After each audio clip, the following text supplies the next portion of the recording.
It was a dark and stormy night, and the streets of the city were deserted. Detective Sarah Johnson had just finished her shift at the police station and was walking home when she heard a blood-curdling scream coming from a nearby alleyway. She ran towards the sound, her heart racing with fear and adrenaline. As she turned the corner, she saw a gruesome sight. A young woman lay on the ground, her body contorted in agony. Her face was twisted in pain, and blood soaked her clothes. Sarah could tell she was dead. She pulled out her phone and called for backup, knowing that she was dealing with a brutal and violent crime. As she waited for the police to arrive, she surveyed the scene, searching for any clues that might help her catch the killer. There was a strange smell in the air, a mixture of rotting meat and burnt plastic. Sarah wrinkled her nose in disgust and looked around, trying to find the source of the smell. It was then that she saw it. A figure was lurking in the shadows, watching her. It was a man, tall and thin, with piercing blue eyes that seemed to glow in the darkness. Sarah shivered, feeling a cold chill run down her spine. "Stop right there," she shouted, pulling out her gun. "Police!" The figure didn't move. It just stood there, watching her with an eerie calmness.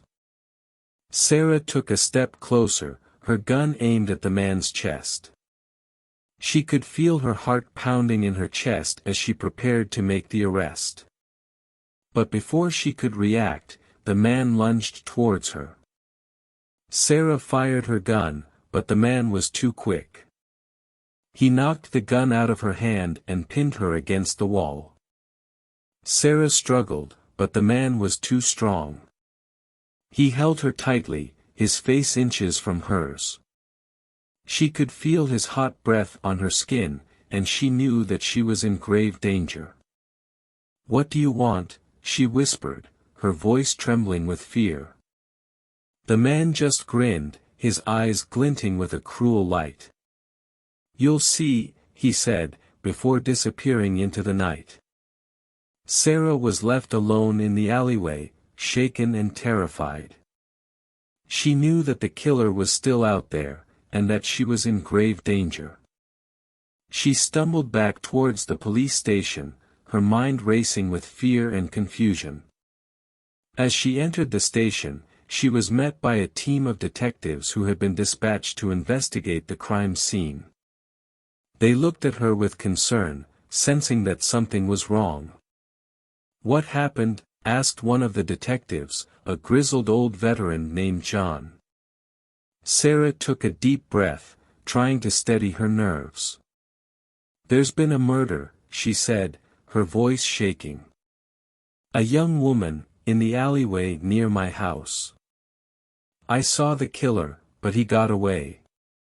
The other detectives sprang into action, calling for backup and combing the area for any clues that might help them catch the killer. Sarah sat in the corner, her mind racing with fear and confusion. As the hours passed, more and more evidence emerged. The victim was a local university student, named Emily. She had been brutally murdered, her body mutilated in a way that suggested the killer was a sadistic psychopath. The detectives worked tirelessly, following every lead and interviewing every witness. But the killer remained elusive, taunting them with cryptic clues and leaving behind a trail of destruction. Days turned into weeks, and the city lived in fear of the mysterious killer. Sarah was haunted by the memory of the man she had seen in the alleyway, and she became obsessed with catching him. Finally, a breakthrough came. One of the witnesses had seen a suspicious man lurking around the university campus on the night of the murder. With this lead, the detectives were able to track down the man's identity and location. They surrounded his hideout and prepared to make the arrest. As they approached the building, they heard a chilling laugh echoing from within. The man put up a fierce fight, but the detectives were able to subdue him and take him into custody. As they interrogated him, they discovered that he had been driven to madness by a traumatic childhood experience. He had become obsessed with the idea of revenge and had taken it upon himself to punish those he deemed responsible for his suffering. The detectives were horrified by the extent of his depravity and vowed to bring him to justice. Sarah, relieved that the killer had been caught, returned to her normal life. But she knew that the memory of that terrifying night would stay with her forever. The city slowly recovered from the trauma of the killer's reign of terror, and the people learned to live with a newfound sense of vigilance. But for Sarah and the other detectives who had worked tirelessly to bring the killer to justice, the scars would never fully heal.